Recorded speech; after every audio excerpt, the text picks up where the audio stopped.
खामगाव येथील त्या गुंडांवर मोक्का अंतर्गत कारवाई करा, कुणाल पैठणकर जिल्हाधिकारी यांना दिलं बुलढाणा शहरातील आंबेडकरी समाजाच्या वतीने निवेदन।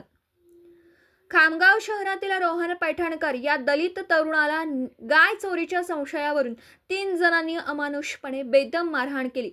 त्याला विवस्त्र करून मोबाईलमध्ये व्हिडिओ रेकॉर्डिंग करण्यात आलं। या घटनेचा निषेध करत 3ही फरार आरोपींना तात्काळ अटक करून त्यांच्यावर मोक्का अंतर्गत कारवाई करण्यात यावी या मागणीसाठी आज बुलढाणा शहरातील विविध सामाजिक संघटनेच्या वतीने जिल्हाधिकाऱ्यांना निवेदन देण्यात आलं। या निवेदनावर सामाजिक कार्यकर्ते कुणाल पैठणकर, सम्राट संघटनेचे आशिष खरात, चर्मकार महासंघाचे जिल्हाध्यक्ष प्राध्यापक DR माळी, भारतीय बौद्ध महासभेचे SL डवरे, अनंत मिसाळ, प्रल्हाद कांबळे, पॅन्थर आकाश हिवाळे, मुकेश हिवाळे, रवी किरण मोरे, किशोर सुरडकर, संदीप इंगळे, सचिन मिसाळ, प्रेमदास काकडे व इतरांच्या स्वाक्षऱ्या आहेत।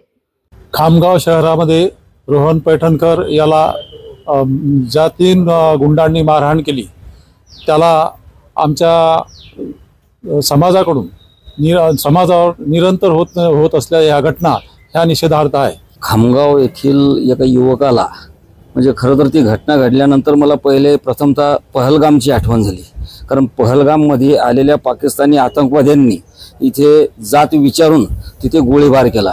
तशीच घटना ही खामगावमध्ये जात विचारून त्या रोहन नावाच्या त्या युवकाला मारहाण करण्यात आली आणि मग ते जर आतंकवादी होतात तर हे देखील देशद्रोही आतंकवादी आहेत। आमचं असं म्हणणं आहे की बुवा यांच्यावर मोक्का देशद्रोहाचा गुन्हा दाखल करून ॲट्रॉसिटी ॲक्टनुसार गुन्हा दाखल झाला पाहिजे, मोक्का गुन्हा दाखल झाला पाहिजे, आतंकवादी म्हणून यांना घोषित केलं पाहिजे अशी आमची मागणी। दिनांक 23 जुलै 2025 रोजी खामगाव शहरातील बसस्टँडवर एक रोहन पैठणकर नावाचा मुलगा हा बसलेला असताना 2-3 मुलांनी त्याचं अपहरण केलं आणि तू गाय चोरली आहेस अशा खोटे आरोप लावून त्याला मारहाण केली। त्याला नुसतं मारहाण केली नाही तर त्याच्या अंगावरचे कपडे सुद्धा काढून त्याला निवस्त्र करण्यात आलं।